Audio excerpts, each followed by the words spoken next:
Okay, so as requested, a little tutorial from a pose that we just started looking at yesterday in class, in our Wednesday class.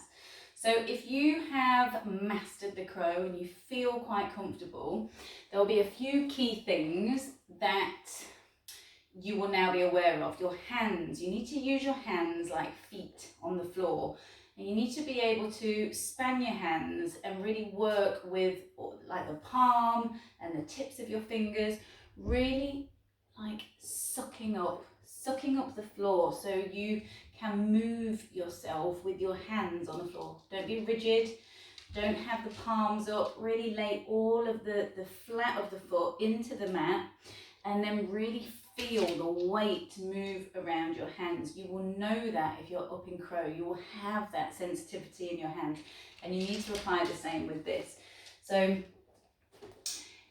again, if you're down in your squat pose already, this will help, feet flat on the floor, and that you've got this nice sinking back in your squat. If you're up here, then this might be a bit challenging, so really try and work through those legs.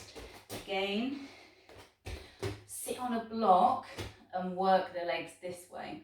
So for this pose, either use blocks or books as I've got, or use a wall so that you can first of all start to feel the shift of weight.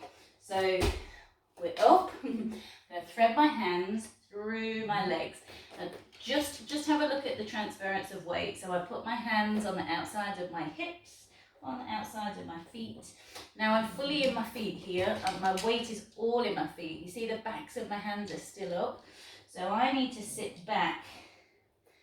Look how far back I go. So now my elbows are over my wrists and my chest is in front of my hands.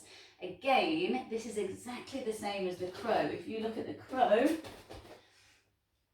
the transfer of weight comes from the feet.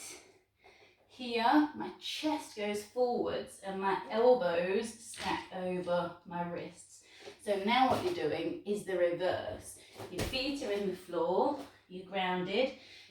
Bring your arms around. I'll show you the direction in a minute. But just for the sake of seeing the weight, see how far I transfer the weight into my hands. I'm shifting back, my bottom goes back, but my chest is still a little bit in front of my hands, so I can find that balance point that you also get in crow.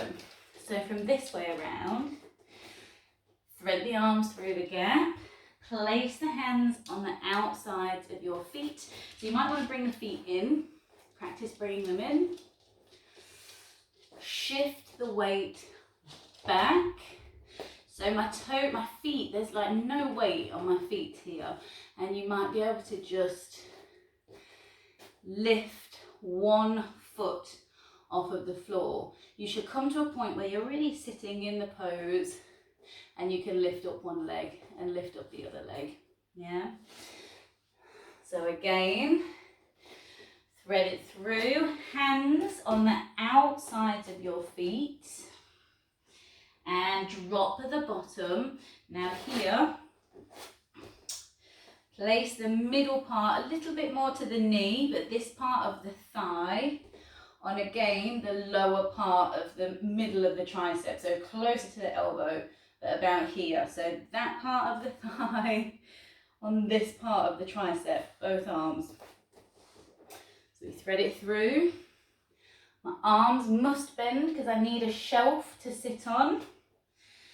And here, so I'm quite locked in with my arms and my thighs against the tops of my triceps, and I just try extending one leg to start with, and then over time you'll be able to lift up the chest and extend fully into it. Yeah, and then there are other versions where you lock the feet as well, but just for the sake of this, practice shifting the weight back into the hands, so the hands go down, your chest is a little bit over the hands, and then you've got the elbow over the wrist, and then the thigh is on this part of the tricep. Yeah, so nice and low near the elbow, but enough to create a shelf. Let me try it this way.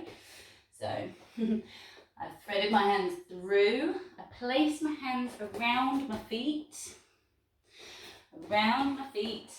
about just on either side of my hips. So make sure that it's wide enough as well.